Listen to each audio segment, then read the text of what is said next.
But topic है तो है। ये एग्जाम के लिए प्रीवियस ईयर क्वेश्चंस में से एक था। ये इतना इजी है कि हमको नहीं लगता है कि टीएमबीयू के अलावा और कहीं ये शायद पूछा जाएगा। और पूछा भी जाएगा तो एक आध गो गलती से पूछा जाए तो, अदरवाइज नहीं।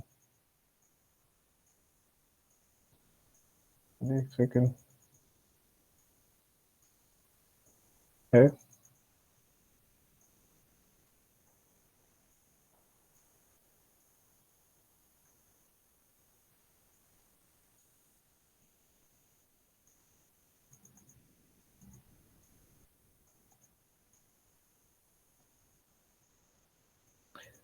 नैदानिक साक्षात्कार अर्थात क्लिनिकल इंटरव्यू।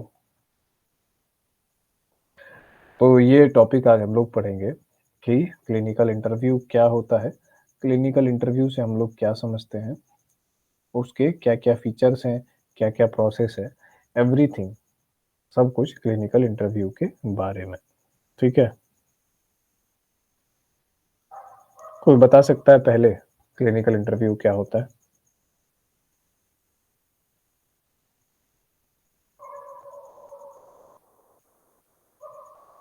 एनीवन? गौरव? क्लिनिकल इंटरव्यू एक तरह से केस हिस्ट्री लेना ही ना हो गया। उसका पार्ट है। एक एक उद्देश्य को लेकर जो ये क्लाइंट और चिकित्सक के बीच जो बातचीत होती है उसको बोलते हैं। हम लोग पढ़े थे क्लिनिकल असेसमेंट पढ़े थे, ठीक है। पिछले के क्लासेस में, पहले के क्लासेस में हम लोग क्लिनिकल असेसमेंट पढ़े थे। और क्लिनिकल असेसमेंट का उसमें से एक पार्ट था कि क्लिनिकल असेसमेंट में हम लोग डिफरेंट टूल्स का इस्तेमाल करते हैं, क्वेश्चनेयर्स का इस्तेमाल करते हैं, स्केल्स का इस्तेमाल करते हैं। उसी में से एक फंडामेंटल टूल है जिसको हम लोग कहते हैं क्लिनिकल इंटरव्यू, ठीक है।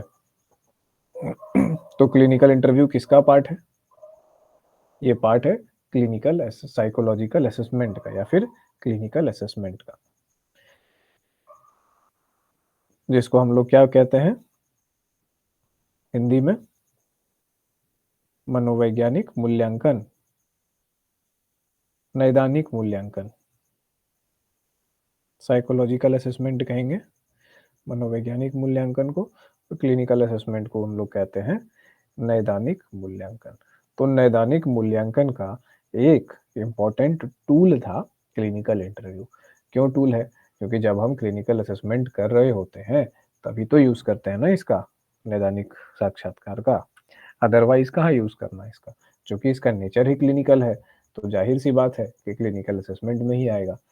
अगर आप बाहर इंटरव्यू इसका यूज करते हैं तो कोई सेंस नहीं बनता। एजुकेशनल असेसमेंट के लिए अलग इंटरव्यू का यूज होगा, रिक्रूटमेंट के लिए सूटेबिलिटी ऑफ कैंडिडेट को हमें देखना है तो अलग इंटरव्यू यूज होगा। ये तो थी कॉमन सेंस की बात है। अब हम लोग देखते हैं पूरा का पूरा आज हम लोग देखेंगे क्लिनिकल इंटरव्यू के बारे में। तो सबसे पहले क्लिनिकल इंटरव्यू का जो हम लोग डिफिनीशन लिखेंगे, ठीक है, जो परिभाषा हम लोग लिखेंगे,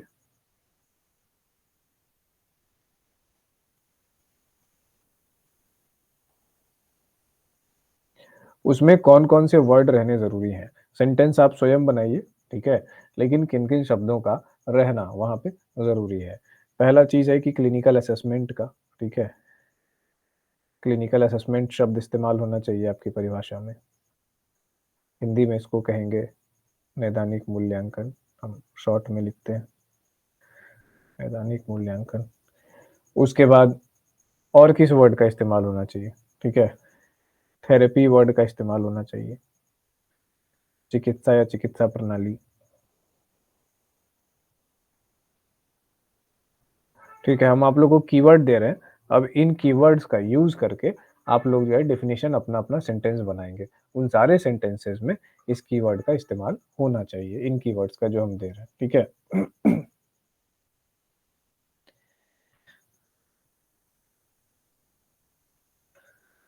साइकोलॉजी को लिखने का एक शॉर्ट में तरीका ये भी है, त्रिशूल। ग्रीक में ये साई नाम से आता है। बोर्ड पे दिख रहा है त्रिशूल सबको? दिख रहा है। तो ये हो गया साइकोलॉजिस्ट, एसटी मतलब, ठीक है, साइकोलॉजिस्ट और क्लाइंट। ये वर्ड जो है, ये वर्ड का पेयर जो है आपको यूज करना होगा, ठीक है।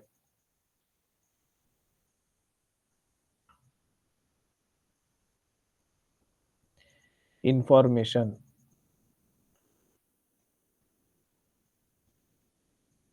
बचपन में जैसे कहानी का आरेख बनाना होता था, कहानी की रूपरेखा ऐसे कुछ होता था, तो उसमें एक कीवर्ड हम लोग को दिया रहता था और हम लोग को कहानी लिखनी होती थी। छोटे क्लास में आप लोग सबों ने पढ़ा होगा उसको, तो कुछ वैसा ही यहाँ पे करना है।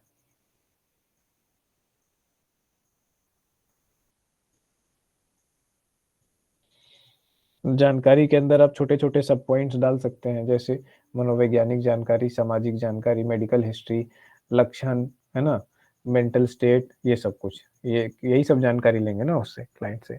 अब बारी बारी से जितने लोग हैं क्लास में, एक एक करके इसको 2-2 मिनट देख करके सोच लीजिए। जब तक अगला आदमी बोल रहा है तब तक अपने दिमाग में बनाइए, और फिर जैसे आपकी बारी आएगी आप डिफिनीशन इन सारे कीवर्ड्स का यूज करके देंगे, ठीक है।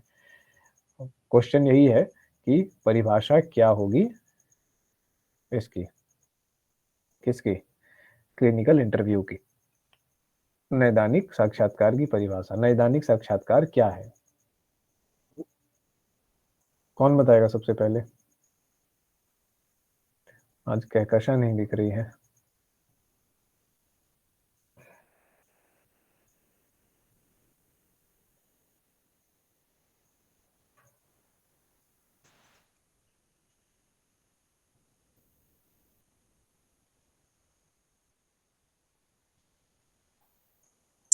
ऐसे बताते हैं। हाँ, बताइए। हेलो।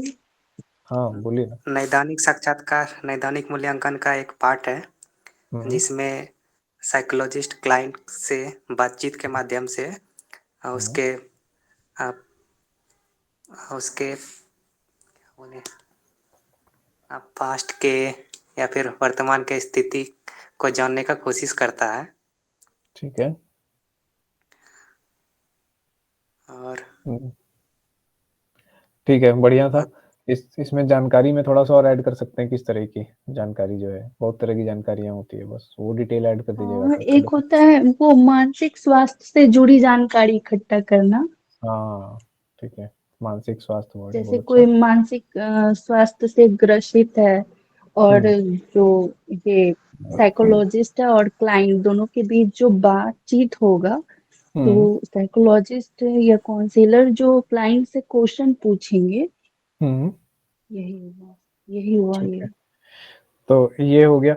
अब इसको चूंकि हम परिभाषित कर रहे हैं तो हमको बताना होगा कि क्लिनिकल इंटरव्यू यानी नैदानिक साक्षात्कार नैदानिक मूल्यांकन का एक पार्ट है। नैदानिक मूल्यांकन और थेरेपी का एक पार्ट है, जिसमें साइकोलॉजिस्ट क्लाइंट से मानसिक स्वास्थ्य से जुड़ी जानकारियां लेता है, ठीक है, और समस्या को समाधान करने का प्रयास करता है। बस इतना ही है, सरल परिभाषा। अब परिभाषा की बात हो गई, यहाँ तक किसी को कोई दिक्कत या कुछ पूछना हो तो बताइए, फिर से रिपीट करते हैं। बीच में किन्हीं का लीव हो गया था शायद,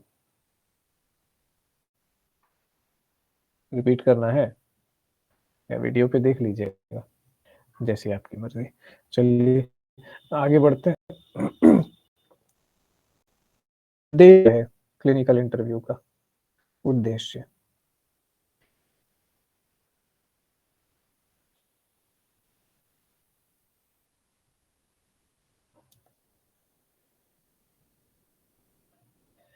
प्रथम उद्देश्य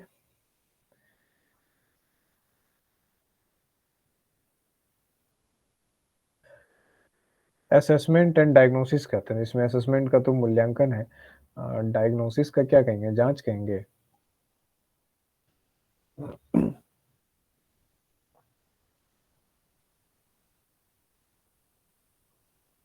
समझ लीजिए, मिलता जुलता वर्ड है तो यूज कर सकते हैं, ठीक है।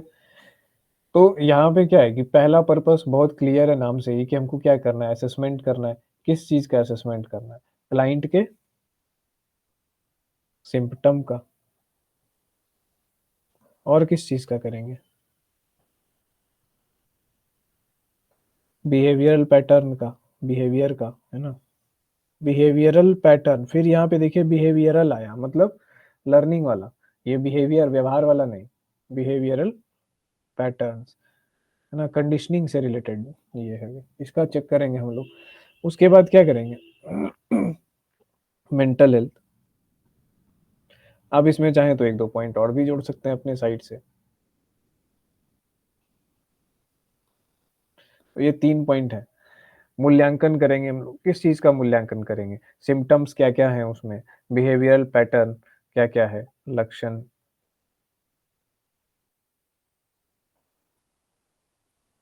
बिहेवियरल पैटर्न को क्या बोलेंगे हिंदी में, व्यवहारात्मक पैटर्न, आई डोंट नो। चलिए, दूसरा नंबर और क्या करते हैं, उद्देश्य क्या होता है क्लिनिकल इंटरव्यू का, पहला तो ये है, बहुत स्पष्ट है एकदम, खरी, इस्टेब्लिश रेपो इस्टेब्लिश करना। इसको हिंदी में क्या बोलते हैं, रैपो, क्लिनिकल वाले बच्चे कोई बताइए हमको, इस्टेब्लिशिंग रैपो, मतलब अगले से जो ट्रस्ट बिल्ड करते हैं, क्या कहते हैं। सौहार्दपूर्ण संबंध स्थापित अच्छा, करना। सौहार्दपूर्ण संबंध स्थापित करना, ठीक है।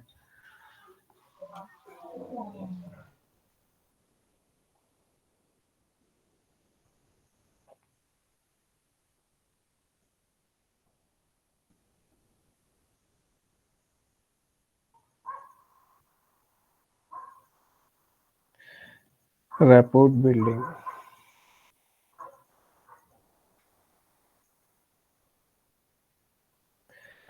अब इसमें क्या करेंगे, रैपोर्ट बिल्डिंग में क्या क्या, इसमें आप कीवर्ड यूज करेंगे, क्या क्या चीजें इंपॉर्टेंट, एक ट्रस्ट वर्ड इंपॉर्टेंट है, ठीक है, हिंदी में कहिए तो भरोसा, है ना, ताकि आप विश्वास, उसको क्लाइंट जो है ना आप पे विश्वास कर पाए, उस आप पे ट्रस्ट कर पाए, इसी के लिए रेपो बिल्डिंग जो है काफी जरूरी है, ताकि जो है ये ट्रस्ट रिलेशनशिप दोनों में डेवलप हो जाए। इससे क्या होगा, इससे आपका क्लाइंट ओपन हो जाएगा, है ना, कोई भी अपना भीतर का बात उतना किसी को, नए आदमी को बताने में तुरंत में तो कंफर्टेबल होगा नहीं, तो आपको क्या होगा, उसको कंफर्टेबल करने के लिए आपको उसमें ट्रस्ट जगाना होगा, उसको अच्छे से बात करना होगा, तो ये ओपन हो जाएगा, उसके बाद ऑनेस्ट हो जाएगा। ये चेन ऑफ इंफॉर्मेशन, ये देखिए यहाँ पे 3 वर्ड का हम लोग एक जगह से ये निकाले, ठीक है, 1 2 3, 1 नंबर पॉइंट में, लेकिन 2 नंबर पॉइंट में क्या है कि एक सीरीज काइंड ऑफ है, फ्लो हो रहा है, एरो को ध्यान से देखिए। रेपो बिल्डिंग में सबसे पहले हम लोग क्या करते हैं, ट्रस्ट डेवलप करने कर कोशिश करते हैं, और फिर उस ट्रस्ट के बिना पर, उसके कारण से व्यक्ति ओपन और ऑनेस्ट हो जाता है, और जब ओपन और ऑनेस्ट हो जाता है तो क्या होता है कि हमको ज़्यादा एक्यूरेट इंफॉर्मेशन मिल पाती है, ठीक है, एक्यूरेट, सही है ना, खुल के बोलेगा तब तो फिर पता चलेगा कहाँ क्या है, कैसा है, ऐसा है वैसा है, एक्यूरेट इंफॉर्मेशन, ठीक है। तो इस तरीके से लिखना है, सबसे पहले हम लोग को लिखना होगा कि रेपो बिल्डिंग, इसका एक उद्देश्य जो है क्लाइंट के साथ सौहार्दपूर्ण संबंध स्थापित करना है, ताकि, ठीक है, ये ताकि क्लाइंट ट्रस्ट कर सके हम पे, जिससे कि क्या होगा कि क्लाइंट ज़्यादा ओपन और ऑनेस्ट रिस्पॉन्सेज देगा, जिससे हमको एक्यूरेट इंफॉर्मेशन मिलेगी और मेरा डायग्नोसिस और असेसमेंट सही होगा, ठीक है। इस तरीके से इसको सीक्वेंस के वे में सेंटेंस से लिखिएगा।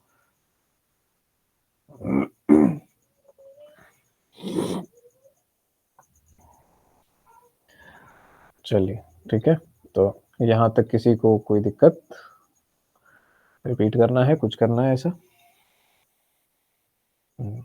ठीक है। तीसरा उद्देश्य क्या हो सकता है इसका,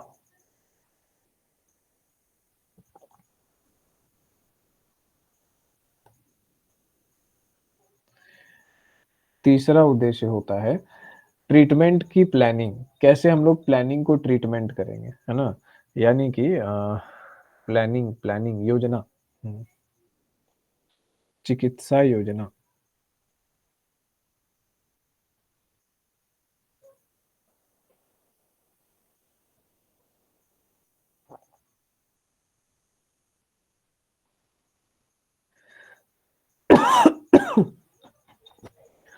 चिकित्सा योजना का निर्माण करेंगे हम लोग कैसे। एक सेकंड पानी पी ले जरा।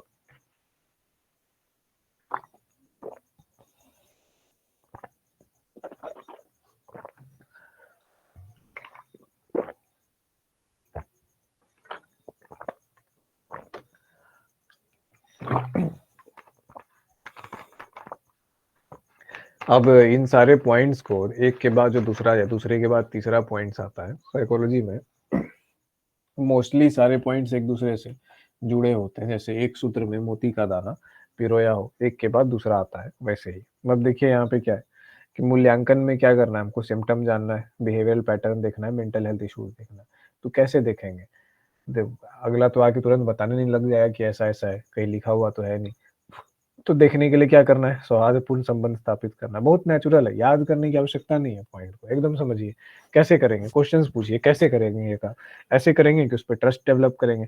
ट्रस्ट डेवलप करेंगे तो ओपन होगा, ऑनेस्ट होगा। उसके बाद क्या होगा, एक्यूरेट इन्फॉर्मेशन देगा। जब एक्यूरेट इन्फॉर्मेशन उनको मिल जाएगा तो इस इन्फॉर्मेशन के आधार पर हम चिकित्सा योजना का निर्माण करेंगे। वेरी सिंपल, कहीं याद करने की कोई आवश्यकता नहीं है, एकदम नेचुरल प्रोसेस है। क्योंकि जब आप काउंसलिंग के प्रोसेस को समझ गए, जब आप क्लिनिकल इंटरव्यू के, क्लिनिकल असेसमेंट के प्रोसेस को समझ गए, तो फिर इसमें कोई विशेष बात तो है नहीं। हाँ, दिक्कत कब होगी, मतलब अच्छा नंबर, समझिए कि परफेक्ट आंसर जो हुआ ना, हो सकता है कि इम्परफेक्ट में भी अच्छे नंबर मिल जाए, बट परफेक्ट आंसर का एक फ्लो होता है। तो आपने ऐसे करके फ्लो बरकरार रखा है। और अगर हो सकता है कि तीसरा पॉइंट पहले लिख दीजिएगा तो भी आंसर सही हो जाएगा, लेकिन वो फ्लो नहीं होगा। तो हम लोग क्या करेंगे, फ्लो वाली बात करके, वैसे कोशिश करके एज नेचुरल एज पॉसिबल, ताकि दिमाग को रटवाना ना पड़े, स्वभाव से ही हम लोग स्वाभाविक रूप से आंसर लिख पाए। तो अब ट्रीटमेंट एंड प्लानिंग, हमको अगले से इंफॉर्मेशन मिल गई। इंफॉर्मेशन जब मिल गई तो उसके आधार पे ही हम करेंगे ना। तो चिकित्सा योजना के निर्माण में किन बातों का ध्यान रखा जाता है, क्लाइंट की जरूरतों का ध्यान रखा जाता है कि क्या आवश्यकता है,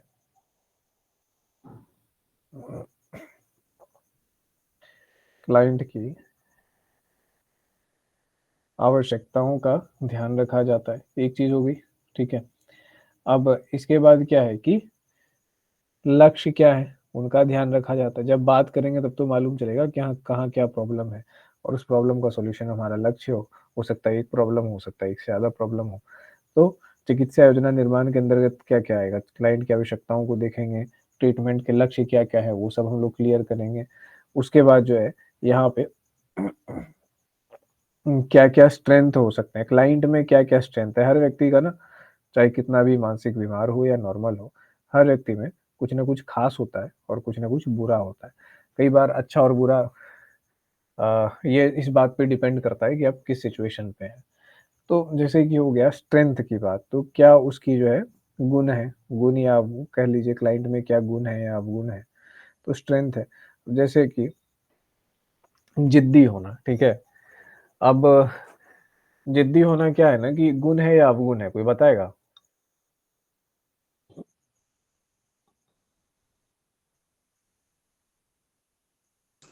दोनों है। हम्म, ठीक है, दोनों है। अब डिपेंड करता है किस सिचुएशन पे आप इसको लगा रहे हैं। अगर आपका जिद आपके काम में बाधा डालता है, आड़े जाता है, तो फिर रॉन्ग है। और अगर आपका जिद जो है आपको सफल बनाता है तो फिर अच्छा है।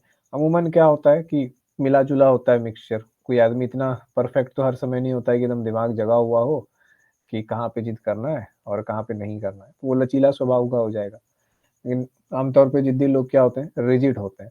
वो जिद्दी है तो हर जगह ही जिद्दी है। अब डिपेंड ये करता है कि उसको जीवन में ज़्यादा इन्वायरमेंट कैसा मिला। अगर ज़्यादा इन्वायरमेंट ऐसा मिला जो जिद को रिवॉर्ड करता है, तो वो एक हाईली सक्सेसफुल आदमी बनेगा। और अगर उसको इन्वायरमेंट ऐसा मिला जो हर समय फ्लेक्सिबिलिटी की डिमांड करता है, तो वो क्या होगा, हमेशा फेल करता जाएगा। ये वही बात हो गई कि कछुआ को आप पेड़ पे चढ़ा, कछुआ को जो है आप टेस्ट ले रहे हैं पेड़ पे चढ़ा करके एक पेड़ से दूसरे पेड़ कूदवाने का, और सोच रहे हैं कि कछुआ जो है काम नहीं कर रहा है, उसको ट्रेनिंग नहीं मिल रही, दिक्कत है कछुए में। नहीं। तो इस तरीके से हम लोग देखते हैं कि क्लाइंट में क्या गुण है और क्या अवगुण है, जो कि हमारे चिकित्सा योजना निर्माण में जो गुण है उसका इस्तेमाल किया जा सकता है। फॉर एग्जाम्पल, एक व्यक्ति का हम एग्जाम्पल देते हैं। उस व्यक्ति के साथ क्या था कि उस व्यक्ति से हम वो बड़ा गजब का चीज़ सीखे कि उसके माइंड में ना मतलब उस साइकोलॉजिकल एक वो चीज़ बना लिया था उस आदमी ने कि उसने कहा ना कि मतलब मेरे माइंड में एक स्विच है, जैसे लाइट का स्विच होता है ऑन या ऑफ, ऐसे। बस ऐसे स्विच दबा देता है, बस सब चेंज हो जाता है। जैसा फ़ील होना होता है वो एकदम 1 सेकंड में ऐसे रिवर्ट हो जाता है, पूरा चेंज हो जाता है। बोला अच्छा, ऐसा भी होता है? हम बोले कि अच्छा कैसे करता है ये आदमी? हम 2-4 बार ट्राई किए, ठीक है? तो ट्राई किए, दोस्तों में ही था वो बंदा। 2-4 बार ट्राई किए, कुछ अनप्लीजेंट सिचुएशन ऐसा आया, कुछ आया, एकदम आदमी परेशान, चिंतित है। वो 1 मिनट में हम देखे उसका सब कुछ चेंज हो गया। मैं, अरे यार! ये कैसे? तो अब मेरे साथ बड़ा दिक्कत, मेरे साथ हैंगओवर का प्रॉब्लम है। रूमिनेशन जिसको कहते हैं साइकोलॉजी में, अब कुछ हो गया, अरे यार! ये क्यों हो गया? कैसे हो गया? अब कैसे निकला जाए इससे? एंग्ज़ायटी हो रहा है। तो इस तरीके का, तो हमने ये चीज़ बड़ा गज़ब का सीखे उस व्यक्ति से। हम बोले यही है सॉल्यूशन। तो हम भी अपने अंदर ऐसे एक स्विच डेवलप करने का कोशिश की, जैसे ऐसे हो कि कोई एक स्विच हो, बस ऐसे स्विच किया और चेंज हो गया। तो उसके कारण क्या था ना, उसकी ये कोपिंग स्ट्रैटेजी थी।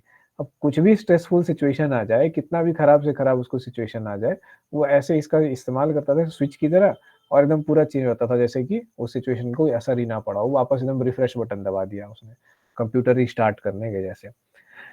तो वो उसका एक बहुत अच्छा गुण था, जो कि उसको स्ट्रेस से और एंग्ज़ायटी या पैनिक वो चीज़ों से बचाने में काफ़ी मदद करता था। तो ये चीज़ काफ़ी, तो ये गुण जो है उस व्यक्ति का, अगर मान लीजिए कि कभी किसी साइकोलॉजिकल क्राइसिस में वो पहुँच जाता है, तो ये गुण उसको काफ़ी हेल्प करेगा। किसी में गुण होता है रेज़िलियंस का, नेवर बैक डाउन, विजय या वीरगति वाला हिसाब है, कि या तो हम करके रहेंगे, नहीं तो मर के रहेंगे। अगर हम जीवित हैं, तो चाहे पूरा जीवन लड़ते-लड़ते गुज़र जाए, चाहे पूरा जीवन संघर्ष करते-करते करते गुज़र जाए, आराम करेंगे तो अर्थी पर बस, और कुछ नहीं। हमको कोई सुख की चाह नहीं, हमको कोई थकान नहीं।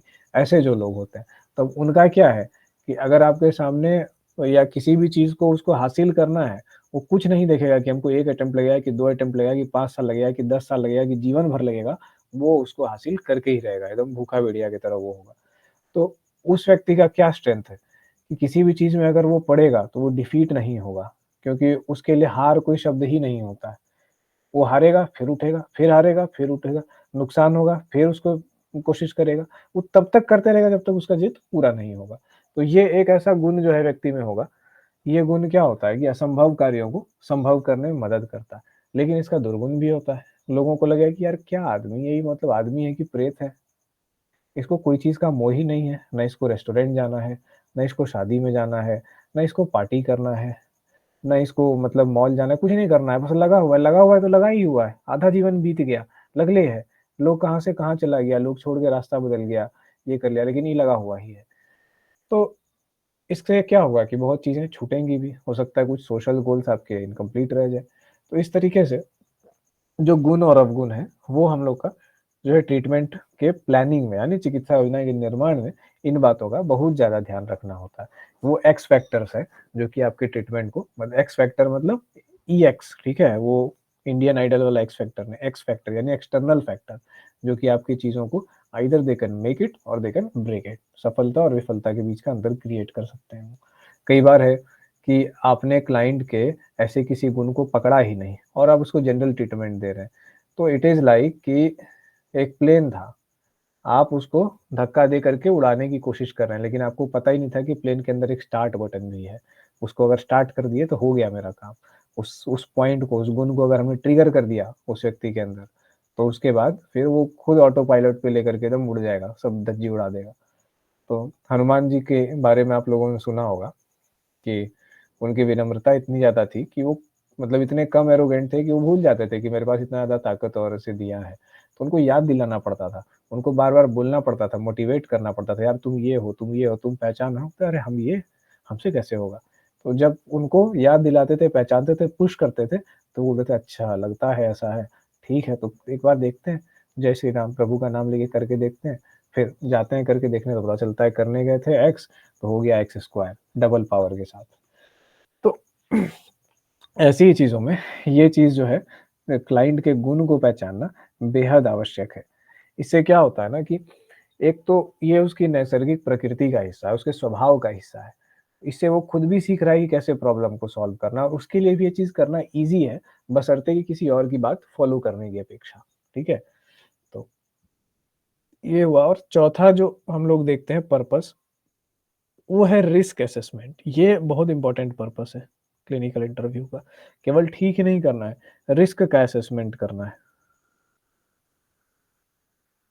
खतरों का मूल्यांकन। खतरा के लिए कोई और हिंदी वर्ड अच्छा होगा तो हमको बताइए।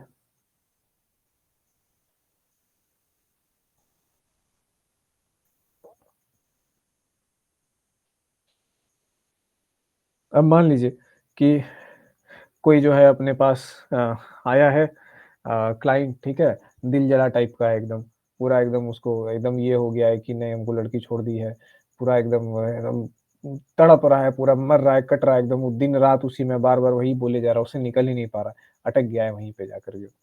और अटक गया है, उसके अंदर में रिवेंजफुल फीलिंग्स आ गई है। रिवेंजफुल फीलिंग्स है कि ऐसे कर दी मेरे साथ, वैसे कर दी, कैसे हमको छोड़ दी है वो, हम इतना कुछ किए, वो भी मेरे साथ इतना कुछ की, कमिटमेंट की और उसके बाद ऐसे पलट गई, सीधा ये वो।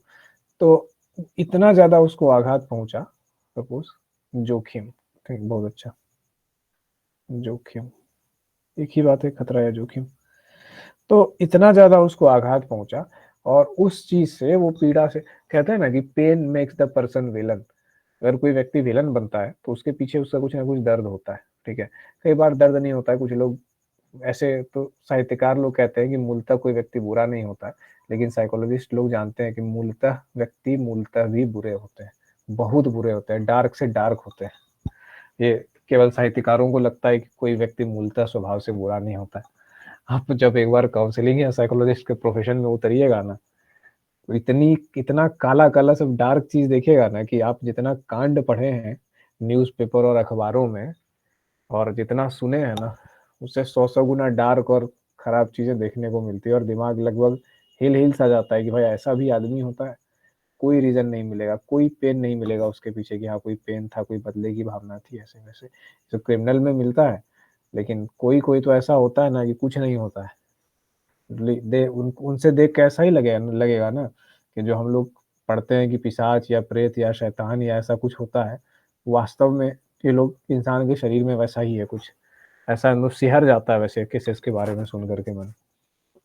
तो हम लोग का काम क्या है? Risk assessment. जब क्लिनिकल इंटरव्यू हम लोग ले रहे होते हैं, तो उस दौरान हम लोग जोखिम का भी मूल्यांकन कर रहे हैं, जैसे उस लड़के से बात कर रहे हैं। तो अब एक केस था जो कि मेरे पास आया था। एक शहर का एक प्रतिष्ठित इंजीनियरिंग कॉलेज है, गवर्नमेंट इंजीनियरिंग कॉलेज। तो वहीं पे मतलब कोई छोटा-मोटा टपरी-वपरी चलाने वाला का बेटा था। वो मुश्किल से हमको लगता है 7वीं 8वीं तक पढ़ा होगा, ठीक है? और कोई लड़की को वो परेशान कर रहा था।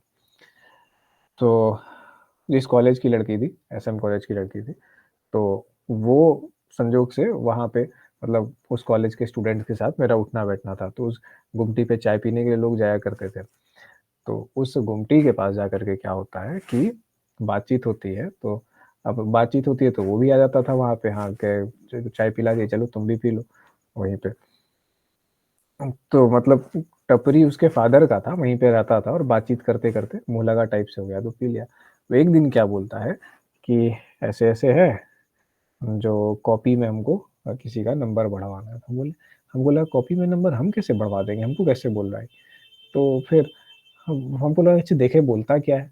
तो बोलता है कि नहीं बढ़वाना नहीं है, घटवाना है, बस हम समझ गए कुछ तो लफड़ा है।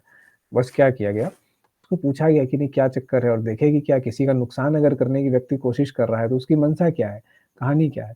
तो पता चला कि वो किसी स्टूडेंट के ऊपर जो है ना वो लगा हुआ था उसके पीछे निवेदन करने के लिए कि तुम हमसे प्यार-व्यार कर लो, मोहब्बत कर लो और कोई उसकी दोस्त बीच में आ रही थी कि यार ऐसे घटिया लड़का है ये वो, पता ही नहीं कैसे नंबर-वंबर मिला, क्या मिला पता नहीं।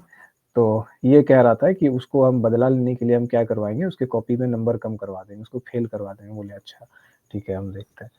तो इस तरीके से पता चला कि ये जो है उसको हार्म करने की कोशिश कर रहा है। अब हम तो उधर जानते नहीं थे क्या है नहीं है।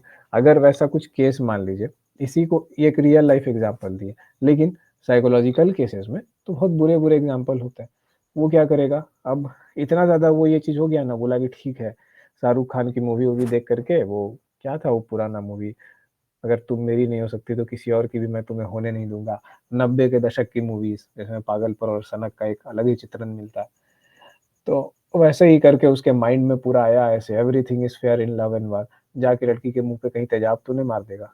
इस बात का असेसमेंट भी करना आप ही का काम है। तो उससे पूछ करके उसको देखिए, उसका कितना एंग्स्ट है, कितना फ़ियर है, और अगर वो बोल रहा है, ऐसा कर रहा है कि हम ऐसा कर देंगे, वैसा कर देंगे, तो ये भी आपको मूल्यांकन करना है कि उसके अंदर का सब गुमार निकल जाए, निकल के शांत हो जाए, और आप उसको समझा-बुझा के स्थिर कर देंगे, वो दोबारा ऐसा एक्शन ना ले। ऐसा नहीं कि बस सुन लिए और सुनने के बाद उसको डाँट-धूप दी, ऐसा नहीं करो, वैसा नहीं करो, तो उससे क्या होगा, उल्टा रिएक्शन हो जाएगा, हो सकता है।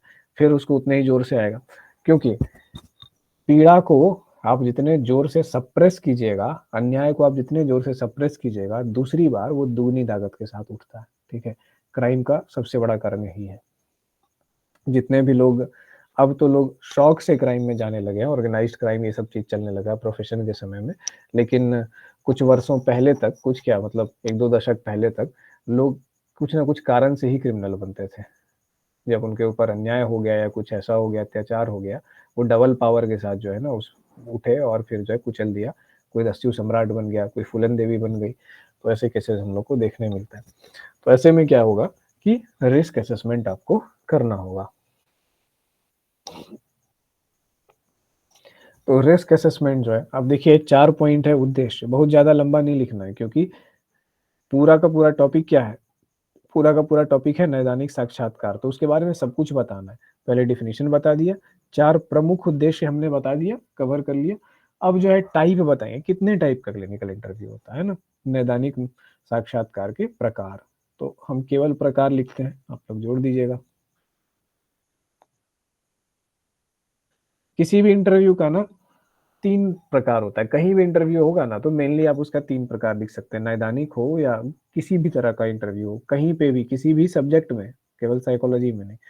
उसका 3 प्रकार होता है, ठीक है? स्ट्रक्चर्ड यानी संगठित। अब संगठित का 2 मतलब है, एक तो संगठित का मतलब है कि लोग जो है एक साथ जुड़े हुए वो, और दूसरा है कि संगठन के रूप में सबको गठित करके एक प्रॉपर फॉर्मेट बनाया हुआ है, प्रॉपर फॉर्मेटेड जिसको कह सकते हैं। तो यहाँ पे संगठित का वो अर्थ है, संगठित अर्थात स्ट्रक्चर्ड। तो ऐसे इंटरव्यू में क्या होता है कि लाइन लेंथ जो है, लाइन लेंथ का मतलब आप किस दिशा में जाएँगे, ठीक है? उस दिशा में कितनी दूर तक जाएँगे, है ना? ये सब कुछ तय होता है। पहले से ये खाका बना लिया गया होता है, कुछ प्रश्नों का एक संग्रह तैयार कर लिया जाता है।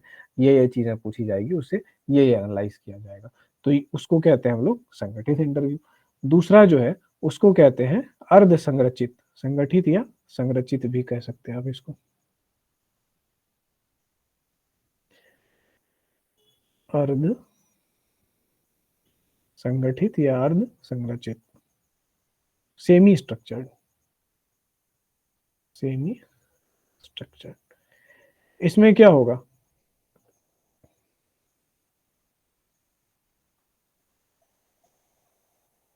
सेमी स्ट्रक्चर्ड में यही होगा कि थोड़ा फ्लेक्सिबल होगा उसके मुकाबले। सेमी स्ट्रक्चर इसका मतलब ये नहीं है कि इंटरव्यू में जो 10 क्वेश्चन पूछना था तो 5 को क्वेश्चन लिख के गए और 5 को आगे मन मुताबिक पूछेंगे, नहीं। सेमी स्ट्रक्चर्ड है। ये वाला क्या होगा? रिजिड होगा, फ्लेक्सिबल नहीं होगा, जो है जितना है उतना ही है। लेकिन ये सेमी स्ट्रक्चर्ड होगा। अगर उसके बीच में, प्रश्नों के बीच में अगर हमको लगे कि और कुछ पूछना है सप्लीमेंट करने के लिए, जानकारी लेने के लिए, तो हम अपनी साइड से चीज़ों को ऐड कर सकते हैं। या अगर उधर से वो कुछ बोल रहा है, हमको लग रहा है कि कुछ नई दिशा में कुछ नया टटोलना है, तो उसको हम लोग उस दिशा में ओपन कर सकते हैं, उधर जाने दे सकते हैं, और फिर वापस क्या हो जाएगा, अपने स्ट्रक्चर पर आएँगे। तो सेमी स्ट्रक्चर्ड इंटरव्यू में क्या होता है कि स्ट्रक्चर तो होता है, बट क्या होता है कि स्ट्रक्चर से दाएँ-बाएँ जाना अलाउड होता है, और मोस्ट ऑफ द केसेज़ में इंटरव्यू सेमी स्ट्रक्चर्ड ही होते हैं, ठीक है? और अगर सेमी स्ट्रक्चर्ड नहीं है, स्ट्रक्चर्ड है, तो भी अगर इंटरव्यूअर को आप में इंटरेस्ट जग गया, तो इंटरव्यू फिर सेमी स्ट्रक्चर्ड हो जाएगा, ठीक है? अब इसके अलावा जो एक इंटरव्यू होता है, वो होता है अनस्ट्रक्चर्ड, ठीक है? अनस्ट्रक्चर्ड, जिसको हम लोग कहते हैं असंरचित या असंगठित, जो पहले से उसका स्ट्रक्चर नहीं किया गया होता है, ठीक है? तो इस तरीके के 3 टाइप के इंटरव्यू होते हैं, क्लिनिकल इंटरव्यू भी 3 टाइप के होते हैं। तो इस तरीके से हम लोग देख रहे हैं कि अनस्ट्रक्चर्ड इंटरव्यू में क्या होता है, more of a kind of वार्तालाप के काइंड ऑफ होता है ना, कन्वर्सेशन के काइंड का होता है, बातचीत के काइंड का होता है, और ये डिपेंड करता है और जाता है किसके? क्लाइंट के रिस्पॉन्स पे। जैसे एसएसबी इंटरव्यू जो हम बोल बताए थे आप लोगों को, सर्विस सिलेक्शन बोर्ड, सेना के तीनों अंगों में अधिकारी बनने हेतु जो होता है, तो उसमें अनस्ट्रक्चर्ड इंटरव्यू होता है। इतना ग्रिल किया जाता है, इतना ग्रिल किया जाता है कि आप मतलब समझिए कि इंटरव्यू है या फिर हमको जो है कबाब बनाने के लिए यहाँ पे बुलाया गया है, कि पूरा एकदम कीमा पहले बनाया जाता है, फिर ऐसे एकदम उसमें मतलब गोला बनाया जाता है, फिर उसमें छड़ पिरोया जाता है और उसके बाद फिर ताव पे एकदम जब तक रोस्ट ना हो जाए तब तक पकाया जाता है। पानी उतार देता है, मतलब इस तरीके की चीज़ें पूछता है, इतना बेइज्जत किया जाता है, क्या नहीं करता है उसमें। और इतना घुमाया जाता है कि वो एक ऐसा इंटरव्यू है जहाँ पे आप कितना भी स्मार्ट हो, आपका स्मार्टनेस की हवा निकाल देते हैं वो लोग, ठीक है? एक ही क्वेश्चन आपसे जो है ना, एक टॉपिक पे बात करेंगे, फिर घुमा के वहाँ ले जाएँगे, फिर घुमा के वहाँ ले जाएँगे और फिर उसके बाद 45 मिनट के बाद फिर घुमाते-घुमाते फिर वही पहले वाले क्वेश्चन पे आ जाएँगे और अगर आपका रिस्पॉन्स डिफर कर गया, गए। कितना स्मार्टनेस लगाइए, कितना सोच के और कितना तैयारी करके जाइएगा। तो वो एक अनस्ट्रक्चर्ड एग्ज़ाम। तो सबसे बड़ी दिक्कत ये होती है कि आपके सामने जो इंटरव्यूअर बैठे होंगे, वो मेजर जनरल रैंक के होंगे। तो समझिए कि अब जो है ना कि वो अगला प्रमोशन के बाद वो जनरल या सेनाध्यक्ष बनने की क्षमता रखते हैं। उस रैंक के अधिकारी को आप इंटरव्यू दे रहे होंगे, आप कुछ भी बात ज़ोर से या वैसा नहीं बोल सकते हैं। आपको बोलना है तो लॉजिकल वे में बोलना है, काउंटर भी करना है तो रिस्पेक्टफुली काउंटर करना है। आप फ़ोर्स का यूज़ नहीं कर सकते, आप रिपिटेशन नहीं कर सकते, आप थोड़ा-सा भी फंबल नहीं कर सकते हैं कि सर ऐसे नहीं वैसे। कॉन्फिडेंस भी कम नहीं होना चाहिए। तो वैसे केस में तो एक बड़ा टेंस सा वो होता है, तो वहाँ पे अनस्ट्रक्चर्ड इंटरव्यू का यूज़ करते हैं। कई बार सेमी स्ट्रक्चर्ड भी रहता है, कई बार अनस्ट्रक्चर्ड रहता है और कुछ लोग स्ट्रक्चर्ड भी रहता है। जिन लोगों ने कहा है कि मेरा स्ट्रक्चर्ड रहा, आज तक नहीं सुना मैंने कि मेरिट लिस्ट में आया, फाइनल सिलेक्शन हुआ है। मतलब वो एक्सट्रीम केस पे होता है, या तो एकदम में नहीं होगा या तो एकदम 100% डन है कि इसका सिलेक्शन हुआ है। बस हाँ, कहाँ से आए हो, क्या नाम है, ऐसे-वैसे हो गया, सिलेक्शन हो गया, बस। हाँ, बस thank you gentleman, good, you are good to go. बाकी जितने लोग होते हैं 90% ऑफ सिलेक्शन जो होता है उनको प्रॉपर ग्रिल करके ही होता है कि भाई ऐसे नहीं तो वैसे, वैसे नहीं तो वैसे।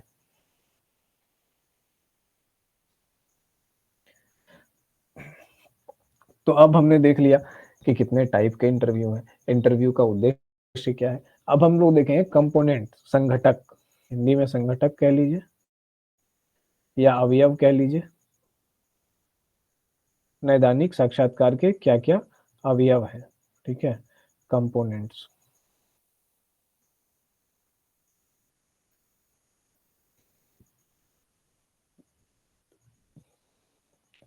कंपोनेंट यानी किन-किन चीज़ों से मिलकर बना होता है हमारा नैदानिक साक्षात्कार। क्रमवार देखते हैं। सबसे पहले क्या होता है? ओपनिंग होती है ना? ओपनिंग यानी प्रारंभिकताएँ।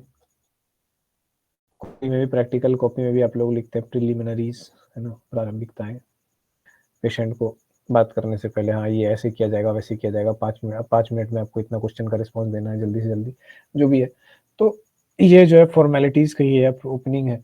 इस ओपनिंग के अंतर्गत क्या क्या किया जाता होगा? कॉमन सेंस की बात है, जब ओपनिंग करेंगे हम लोग, परिचय लेंगे और रैपोर्ट बिल्ड करेंगे, 2 ही चीज़ होगी। परिचय लिया जाएगा, रैपोर्ट बिल्डिंग किया जाएगा, उसको बताया जाएगा कि ये एक इंटरव्यू है, जिसमें हम आपसे वही ऐसा-ऐसा पूछेंगे और इंटरव्यू के लेने का मकसद ये है, इसलिए लिया जा रहा है, आपसे बातचीत जो कर रहे हैं। ऐसा-ऐसा करने के लिए मेरा ये उद्देश्य है। उसके बाद क्या है कि अगर आप किसी चीज़ को बताने में बहुत अनकम्फ़र्टेबल महसूस करते हैं, तो आप बोल सकते हैं कि हम अनकम्फ़र्टेबल हैं, तो आप अगर चाहें तो स्किप कर सकते हैं। दूसरी बात, आप उसको कॉन्फिडेंशियलिटी की गारंटी देंगे कि आपके मेरे बीच जो भी बात होगी, वो मेरे और आपके बीच ही रहेगी और सदैव रहेगी। वो यहाँ से बाहर नहीं जाने वाली है और आपकी आइडेंटिटी को मैं गोपनीय रखूँगा, ठीक है? तो ये जो सेटिंग ऑफ रूम है, ये वाला चीज़ हम लोग पहले करते हैं। उसके बाद क्या है कि हिस्ट्री टेकिंग है। इसको इंग्लिश में भी लिख सकते हैं आप लोग, हिस्ट्री टेकिंग, वैसे का वैसे पॉइंट में, हिस्ट्री टेकिंग है। तो अब हम लोग क्या करते हैं कि बैकग्राउंड इन्फॉर्मेशन लेते हैं उसका, कैंडिडेट अच्छा कहाँ से आ रहे हैं, क्या करते हैं, है ना? फैमिली में कौन-कौन है, क्या विवाहित हैं या अविवाहित हैं, है ना? आपका सोशल हिस्ट्री क्या है, कितने दोस्त लोग हैं, क्या है आप मतलब क्या-क्या काम पसंद करते हैं, हॉबी वगैरह क्या-क्या है और बाकी खाली समय में क्या करते हैं, ठीक है? इस तरह की चीज़ें जो है ये चीज़। उसके बाद मेडिकल हिस्ट्री भी लेते हैं इसमें, हिस्ट्री टेकिंग में, और मेंटल हेल्थ हिस्ट्री ज़रूर लेते हैं कि पहले क्या कभी आए हैं, किसी कहीं पे दिखाया है आपने, मेंटल हेल्थ के लिए कंसल्ट किया है? अगर किया है तो क्या? या पहले कभी कुछ परेशानी हुई थी, मानसिक समस्या? अगर नहीं भी दिखाया है तो, है ना? एक कि अटेंडेड और अनअटेंडेड। तो मोस्ट ऑफ द केसेज़ में क्या होगा कि मानसिक समस्या तो होती ही है, लेकिन जब इतनी सीवियर हो जाती है कि व्यक्ति डिसफंक्शनल हो जाता है, यानी कि अपने काम-काज को सही से करने में सक्षम नहीं होने लगता है, तब जाकर के पहुँचता है। तो उस केस में कि आपके पास रिटन हिस्ट्री तो अवेलेबल नहीं है, तो आप क्या करेंगे? व्यक्ति से ओरली बात करके उसका हिस्ट्री लेंगे कि क्या पहले भी ऐसा होता था, कब से हो रहा है? तो पहले कभी-कभी हाँ, पहले ऐसा लगता था। वो बचपन में मेरे साथ जो है ना बड़ा ऐसे-ऐसे ये, वो बड़ा गुस्सा आता था। थोड़ा मेरा ऐसा हो गया। तो इस तरीके से हम लोग हिस्ट्री टेकिंग करके लेते हैं। अब जो फ्रायड बाबा का जो मेथड है, फ्रायड बाबा के मेथड में क्या है कि हिस्ट्री टेकिंग बहुत ज़्यादा इम्पोर्टेंट होगा। अगर आप क्लिनिकल इंटरव्यू ले रहे हैं और आप साइको एनालिसिस के साइड ज़्यादा आप बेंट हैं, आपको लग रहा है कि नहीं यहाँ पे साइको एनालिसिस की ज़रूरत ज़्यादा है, तो फ्रायड बाबा की तरफ जाएँगे। फ्रायड बाबा क्या कहते हैं कि स्टेजेस ऑफ साइको-सेक्सुअल डेवलपमेंट, और फिर क्या बोलते हैं, id, ego, childhood experiences, trauma, unconscious, subconscious, repression, सारी चीज़ों का जो है ना, वो बोलते हैं कि बचपन से जो चीज़ें भी हमारे साथ घटी है ना, ब्रेन क्या है कि ब्रेन उसका साइलेंट स्पेक्टेटर है। हम लोग का जो अनकॉन्शियस है, वो चुपचाप खड़े होकर देख रहा है, वो गवाह है, और उसने सारा रिकॉर्ड करके अपने अंदर रखा हुआ है मेमोरी के फॉर्म में, और वो आपके कॉन्शियस स्वभाव को और चीज़ों को कंट्रोल करता है। तो जब हम लोग बाबा फ्राइड के मेथड में आएँगे, तो हम लोग जानेंगे कि हिस्ट्री टेकिंग बहुत ज़्यादा इम्पोर्टेंट है, ठीक है?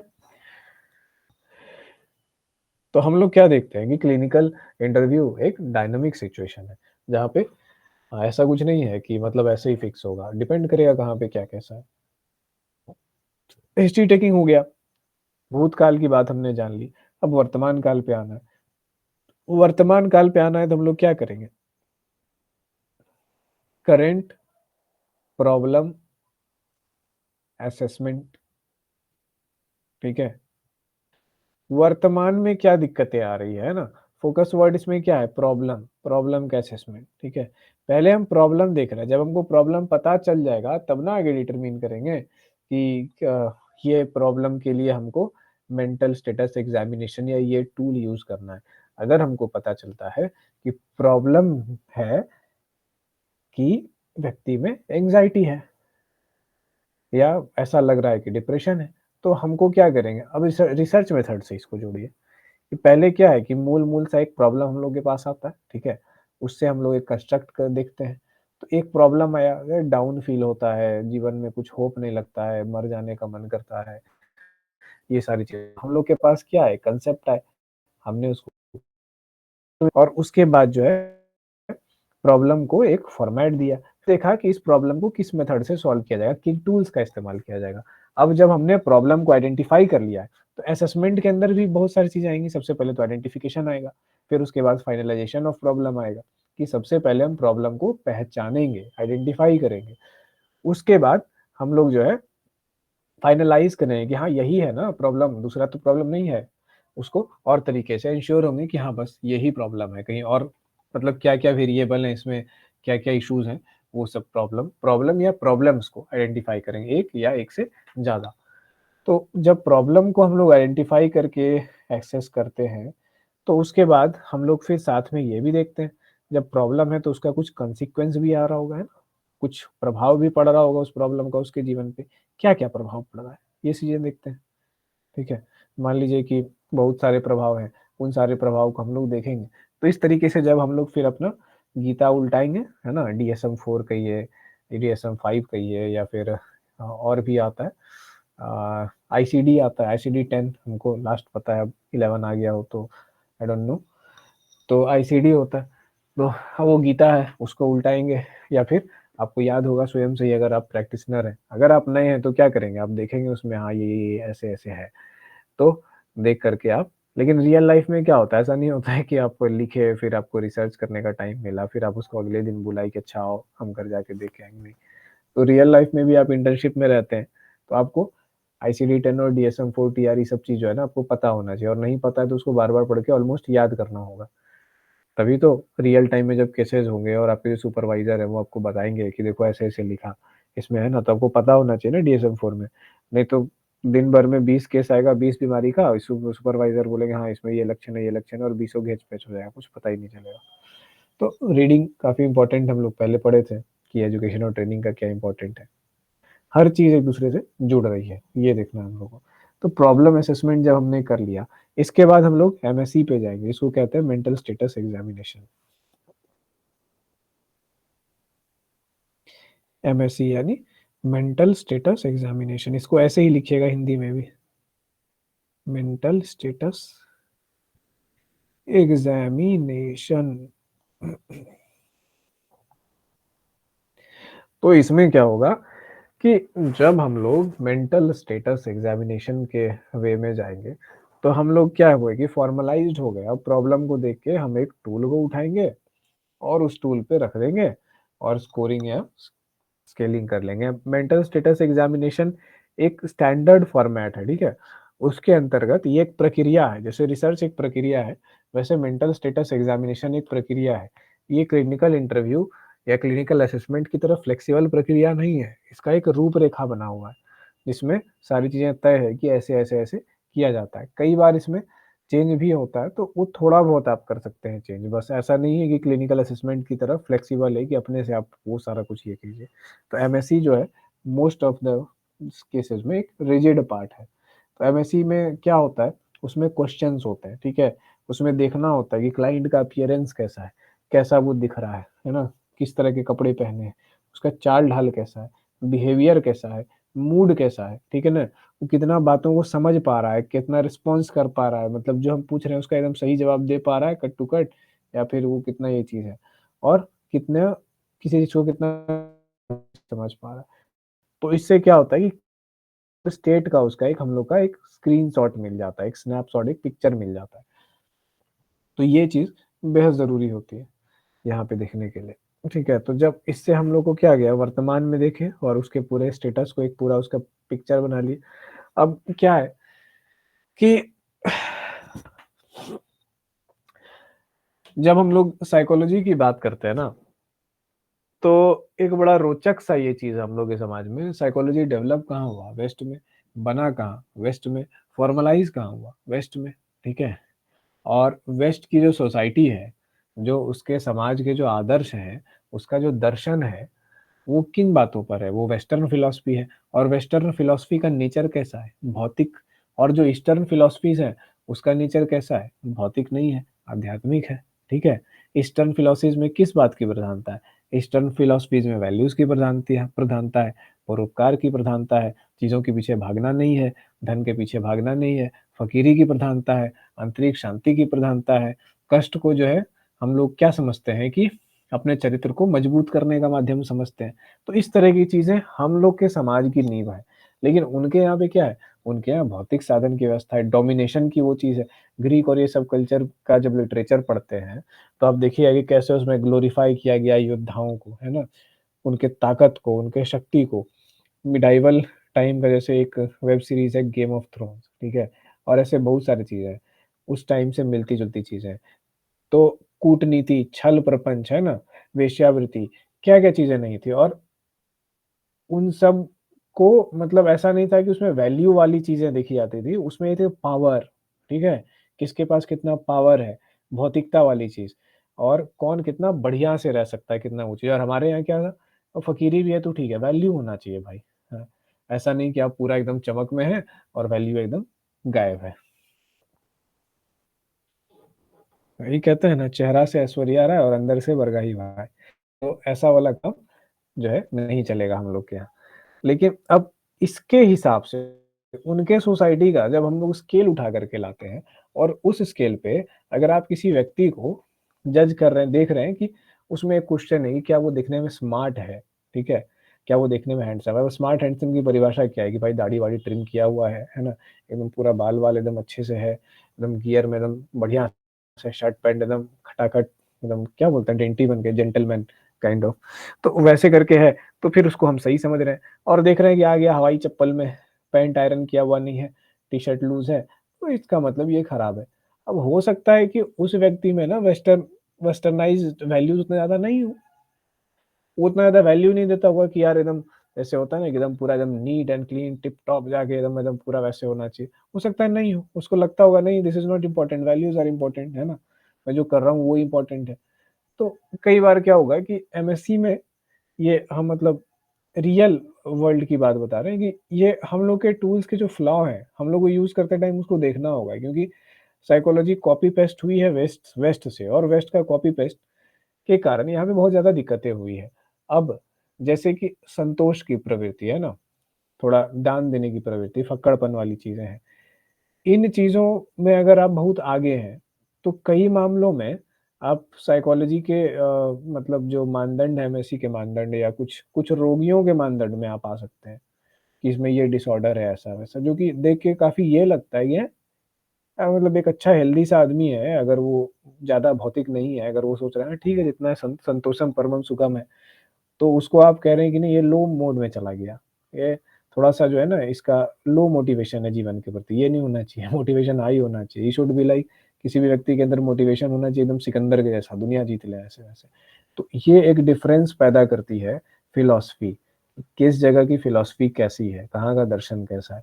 इसीलिए हम जब साइकोलॉजी के स्टूडेंट्स हैं, तो हम लोगों को पढ़ना बेहद ज़रूरी है। आपको पढ़ने से, अध्ययन से प्रेम होना चाहिए आपको, समाज कैसे डेवलप होता है, विचार कैसे डेवलप होता है ना, वैल्यूज़ कैसे डेवलप होती हैं, कहाँ किस जगह का दर्शन क्या था, वेस्टर्न फिलोसोफर्स का क्या दर्शन था, इंडियन फिलोसोफर्स का क्या दर्शन था। तो जब आप इन चीज़ों से अवगत रहेंगे ना, तो आपको सब पे प्रभाव दिखेगा और चीज़ें दिखेंगी। तो फिर आपका जो काम होगा वो ज़्यादा एक्यूरेट होगा। आपका जो एनालिसिस होगा, वो ज़्यादा ये चीज़ होगा। अब कोई व्यक्ति प्रॉपर्ली वेस्टर्नाइज़्ड आ जाए और यहाँ किसी मतलब नॉर्मल आदमी को देखे फ़कीर वैसा टाइप का, उसको लगेगा ये तो पागल है। वो 50 को उसमें निकाल देगा ऐसे-वैसे। बात करने पता चला नहीं पागल नहीं है, he has chosen his way of life बस। उसको नहीं चाहिए ज़्यादा रेस वगैरह ऐसे-वैसे। तो इस तरीके से अलग-अलग मूल्यांकन के मानदंड हैं और 1 सेकंड रुकिएगा। ओके, गुरुजी का मैसेज आया है। वॉइस मैसेज है, देखेंगे बाद में। तो चलिए एमएससी को हम लोगों ने जान लिया। अब इसके बाद जो है हम लोग जानेंगे असेसमेंट ऑफ फंक्शनिंग कि उसका फंक्शनिंग कैसा है। फंक्शनिंग को हिंदी में क्या कहेंगे गौरव? कामकाज। हाँ, बोल जैसे सकते हैं। रियल लाइफ में उसका फंक्शनिंग है।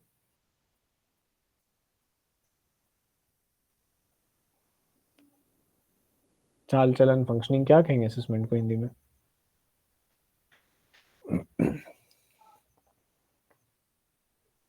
कार्यविधि।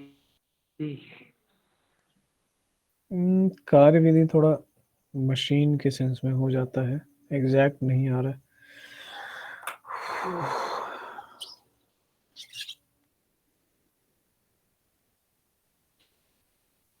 1 सेकंड रुकिएगा, एक टैब में थोड़ा पसीना लग गया जो कि अब स्क्रीन को पूछना होगा हमको।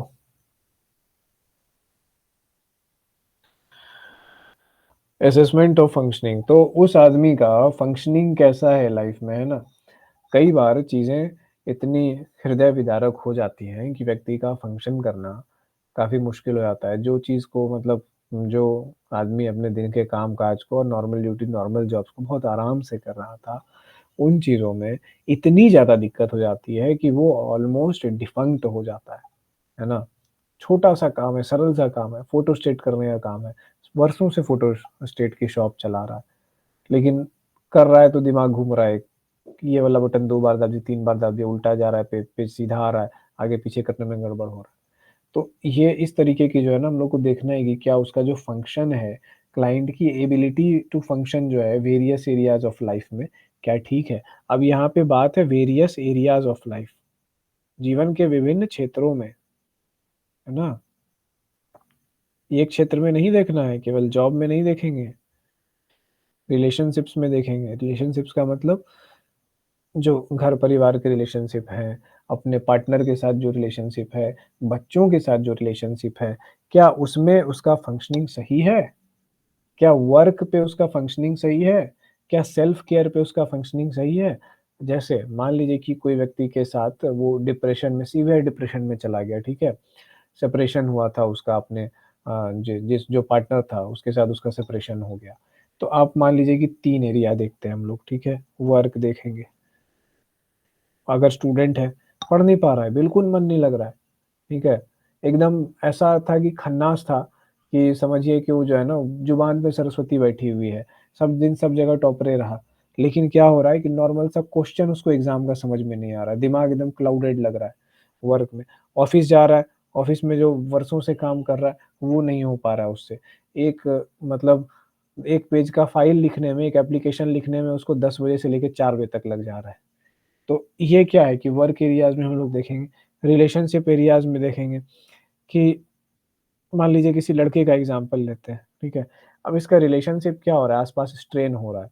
दोस्त लोग वगैरह, "अरे चल ना यार, चल खाते-पीते हैं कुछ, बैठते हैं कहीं पे, चल आज रोल खाते हैं, चल आज नूडल्स खाते हैं, चलो आज हम लोग बैठ के बादाम खाएँगे, वो ब लेकर के आते हैं, एक जगह बैठते हैं, बादाम लाते हैं, कोल्ड ड्रिंक लाते हैं, बैठ के हम लोग खाते हैं।"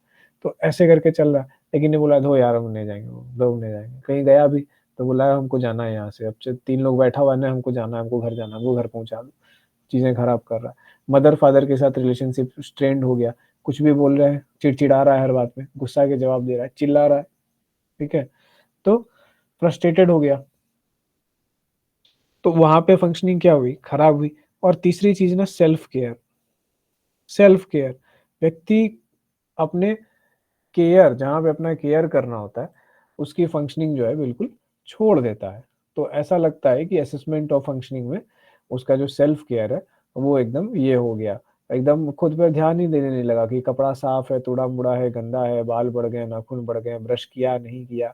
और ये एक बड़ा ये चीज़ हो जाता है कि जब लोग ऐसे डिप्रेशन और ये चीज़ों में जाते हैं ना, तो ब्रश-व्रश तक नहीं करते हैं। मतलब ऐसा नहीं है कि वो कर नहीं रहे हैं, उनका फंक्शन डिवायर हो गया। उस सोचिए कि एक ब्रश करने ऐसा काम के लिए जो सबके लिए ऑटोमैटिक है, उसको बहुत ज़्यादा स्ट्रेंथ जुटाने की ज़रूरत पड़ रहा है कि बाप रे! उठेंगे, ब्रश करेंगे।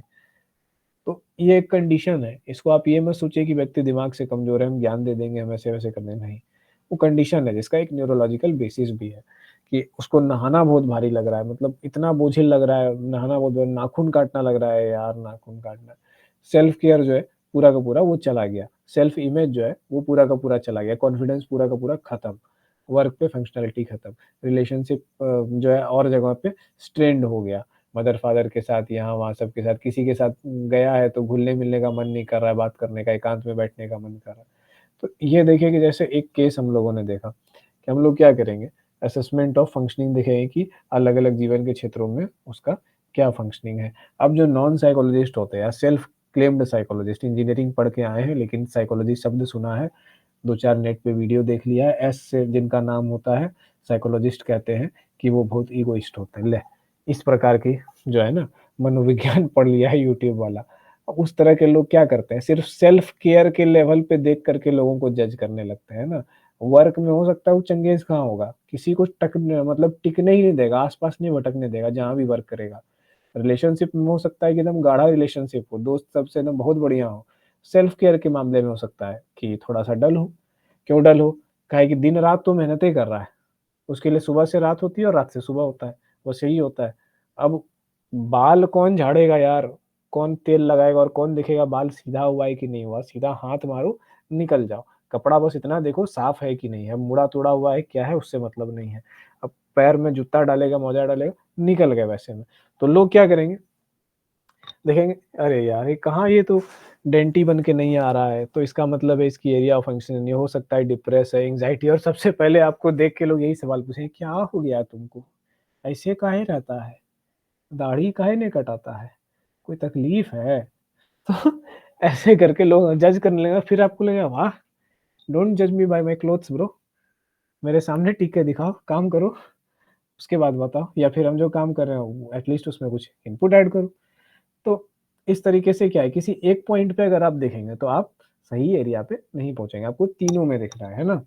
या अगर मान लीजिए किसी एक ही एरिया में प्रॉब्लम है तो केवल वहीं देखना है, एमएससी। चलिए, असेसमेंट ऑफ फंक्शनिंग हमने कर लिया।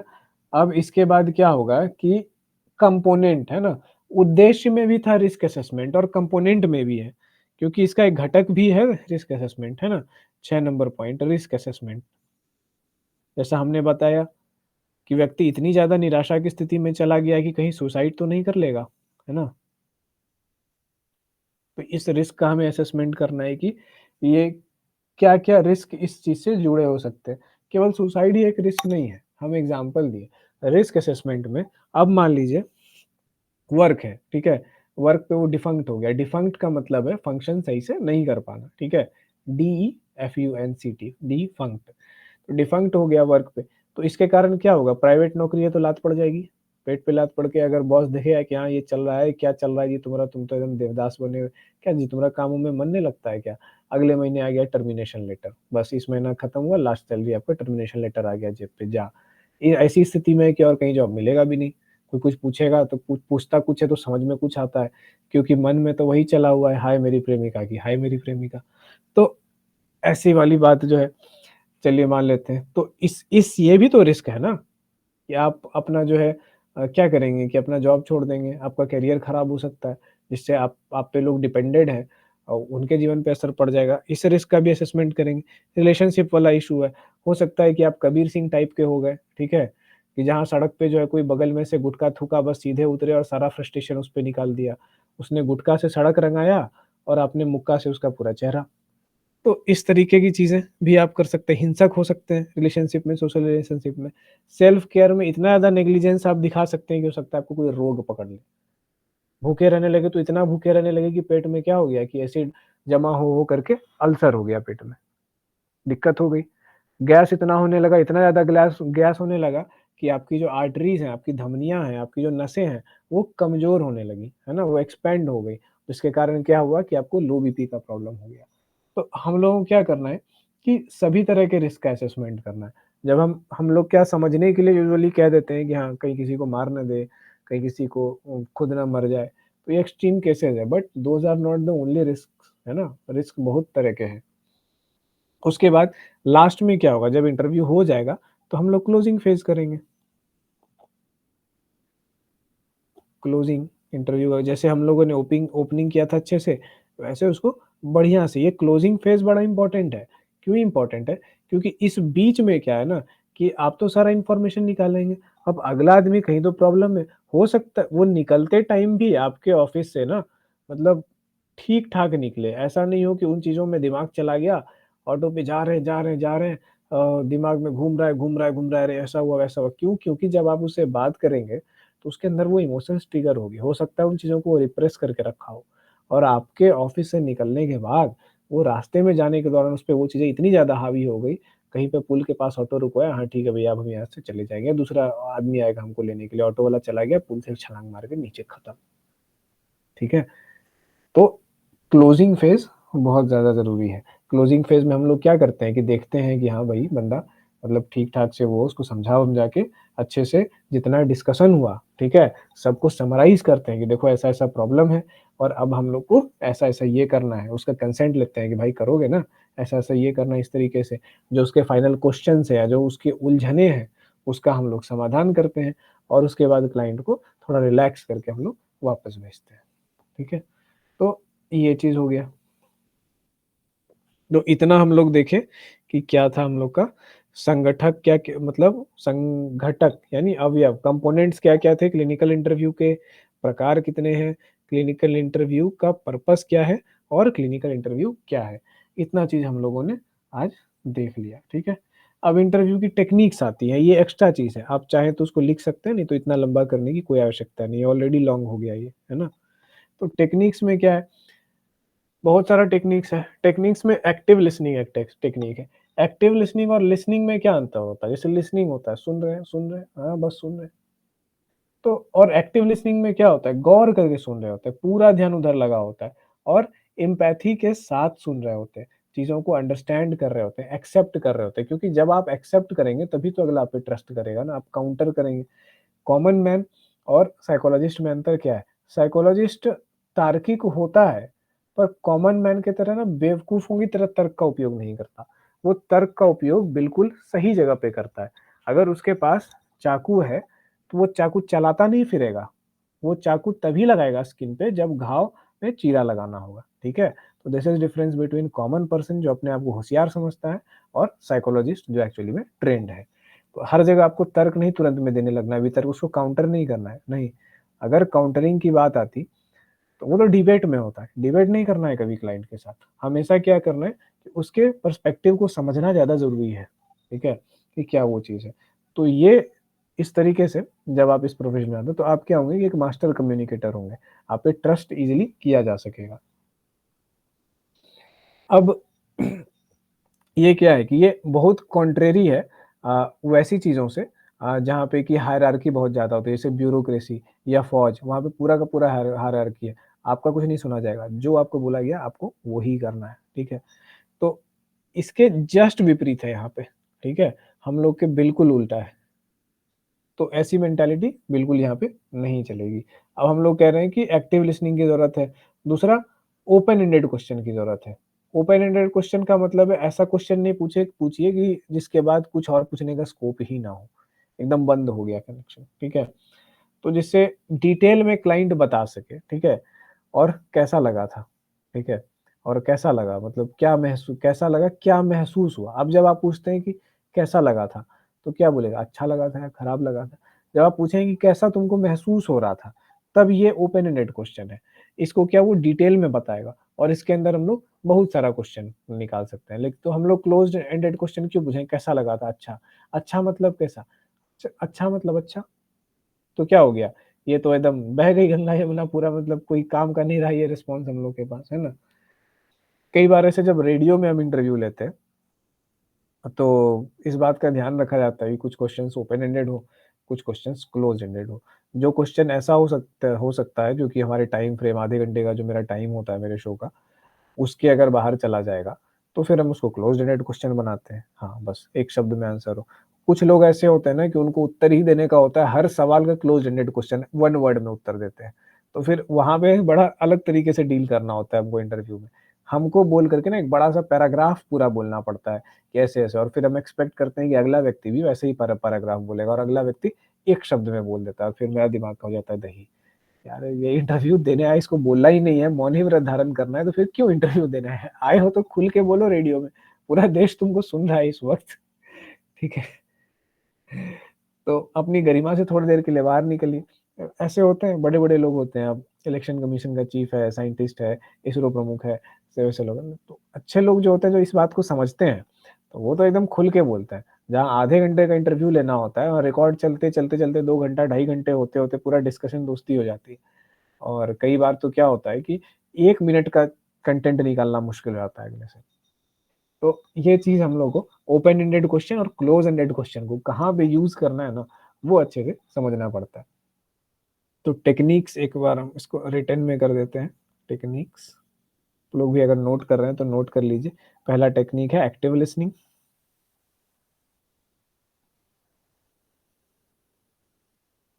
एक्टिव लिसनिंग का मतलब है लिसन, पहले तो लिसनिंग है मतलब पूर्णतः हम लिसनिंग ही कर रहे हैं। हम इस बात का इंतज़ार नहीं कर रहे हैं कि अगला कब बोलना बंद हो और उसके बाद हम धड़ाक से ऐसे करके बोल दें। हम रोके हुए हैं अपने आप को, नहीं। उस टाइम कुछ बोलने का रिस्पॉन्स देने का सोचना तक नहीं है। केवल और केवल सुनना है और ये भी नहीं प्लान बनाना है कि जब इसका बोला हुआ होगा तो हम ये बोलेंगे मन में। ऐसा बिल्कुल नहीं करना है। एक्टिव लिसनिंग मतलब लिसनिंग, एक तो प्योर लिसनिंग और ऊपर से एक्टिवेटेड, ठीक है? दूसरी चीज़ हम लोग जो है देखेंगे कि use of open ended question and closed ended question. Open ended question हम लोग को क्लिनिकल में ज़्यादा पूछना होता है, ठीक है? कई बार कुछ अनरिलेटेड चीज़ के बारे में। अब क्या है ना कि जो क्लाइंट या दुखी व्यक्ति होता है, ऐसा नहीं होता है कि कई बार लगेगा कि ठीक है चलो हिला हुआ है, हिला हुआ होता भी है, पर फिर भी अनरिलेटेड बातें कर रहा है, समझिए। हम उससे पूछ रहे हैं ब्लड प्रेशर के बारे में, तो वो बता रहा है कि सर हम वहाँ पे गुपचुप खाए थे, तो गुपचुप खाते समय जानते हैं एक आदमी ऐसे-ऐसे मिला, ये मिला, वो मिला, ऐसे मिला, वैसे मिला, वो कर रहा है। अब वहाँ पे हमको बड़ी बारीकी और विवेक के साथ देखना समझना होगा कि क्या करें? उस वक़्त आपको उसी समय निर्णय लेना पड़ेगा कि इसका रील काटें और इसको क्लोज़्ड एंडेड एंडेड क्वेश्चन करके हम इसको इस ट्रैक पे चेंज करें या फिर सुने कि इसमें जो है और कुछ मिल सकता है क्या? Most of the time client अपने एसोसिएशंस बता रहा होता है। ऑब्वियस है कि उसके एसोसिएशंस हेल्दी नहीं होंगे। वो ब्लड प्रेशर को जोड़ रहा है किससे? गुपचुप को, लेकिन यही तो पकड़ना है। अगर हम रील ही काट देंगे तो पकड़ में कैसे आएगा कि कहीं का बात कहीं जोड़ रहा है, बार-बार, बार-बार, बार-बार जोड़ रहा है। असल प्रॉब्लम यहाँ पे है, समझे? तो ऐसा नहीं है कि अपना चीज़ खोजने के चक्कर में एकदम जो है ना, पूरा एकदम लकीर का फ़कीर बन के वो चीज़ करना है। एट द मोमेंट निर्णय लेना पड़ेगा। कई बार क्या होता है कि ये वाला घटना शायद हाँ, ये ये वाला वाला घटना घटना शायद में आप स ब्रोकापाजिया नहीं, ब्रोकापाजिया वाला जो पेशेंट होता है ना, उसके साथ अक्सर होता है। हाँ, ये चीज़ अच्छा, ये हमको जानकारी नहीं है, हमको पता है। ये एक बार इसका छोटा-सा वर्ज़न शायद आपके सामने घटा है, याद है क्या? आप थे क्या उस दिन? एक किस दिन? क्लाइंट जो था, एक लड़का बड़ा प्यारा-सा, वो चोटी बाँधा हुआ सिर पे, हाँ, हाँ, हाँ, हाँ, हाँ, याद है? वो हाँ, अनरिलेटेड बात बोले जा रहा था, बोले जा रहा था, "सर आप नहीं समझ रहे, आप नहीं जानते मैं क्या चाह रहा हूँ।" हम सुने जा रहे थे, सुने जा रहे थे और साइड में जो काउंसलर था वो उसको रील काटने की उसको था कि जल्दी से यार मतलब ये कितना टाइम ले रहा है, जल्दी से इसका बोलो, समझो, निकलो, है ना? ऐसा हो रहा था ना? हाँ, तो वही वो चीज़ है कि आपको डिटेक्टिव की तरह ना वहाँ पे निर्णय लेना पड़ेगा। अगर आप सेट फॉर्मेट में हैं कि हमको 25 क्लाइंट देखना है और सबको 5-5 मिनट में देखना है, तो फिर आप बहुत ज़्यादा स्किल्ड होंगे तो उसको कर लेंगे, वो भी है। लेकिन मेरा लेवल ऑफ स्किल उतना ज़्यादा तो नहीं था, तो हमको लगा कि नहीं देखते हैं, सुनते हैं आखिर ये जाता कहाँ तक है, कब रुकेगा? अगर ये 3 घंटा तक इसके बारे में ये कंप्लेन आया है कि इसके साथ बैठोगे तो 3-4 घंटा तक बोलते रहेगा, तो हम भी 3-4 घंटा तक सुनते रहेंगे और उसमें खोजते रहेंगे कहाँ पे क्या है। आखिर निकलेगा कैसे नहीं प्रॉब्लम। तो ये मेरे लेवल ऑफ कॉम्पिटेंस से मेरा सोचना था। लेकिन जो काउंसलर थे, हो सकता है कि वो मेरे से ज़्यादा एक्सपीरियंस और ज़्यादा कॉम्पिटेंट थे, तो वो इस बात का निर्णय ले सके कि नहीं इसका रील काटना है, यहीं पे खत्म कर लो यार, इतना ही है, बेमतलब का अनरिलेवेंट हमको क्यों उसका ब्लैबरिंग सुनना है बैठ कर के। तो ये भी है, हम ये नहीं कह रहे कि गलत कौन था, सही कौन था, हम कहें कि किस सिचुएशन पे क्या अप्लाई करना है, ठीक है? तो रिफ्लेक्टिंग एंड समराइज़िंग, रिफ्लेक्टिंग का मतलब है चिंतन, जो चीज़ आया उस पे थोड़ा सोचना है ना? कि क्या है, कैसे? बेसिकली जब आप एक साइकोलॉजिस्ट होते हैं, तो आप में बहुत सारे चीज़ों को बनने का ना गुण इवॉल्व होता है, ठीक है? आप एक बहुत अच्छे डिटेक्टिव हो सकते हैं, आप एक बहुत अच्छे साइंटिस्ट हो सकते हैं, आप एक बहुत अच्छे इन्वेस्टिगेटर हो सकते हैं, साथ ही साथ आप एक बहुत अच्छे फिलोसोफर हो सकते हैं और क्या हो सकते हैं, आप एक बहुत अच्छे डिप्लोमैट हो सकते हैं क्योंकि आपका कम्युनिकेशन स्किल टॉप ग्रेड का होगा।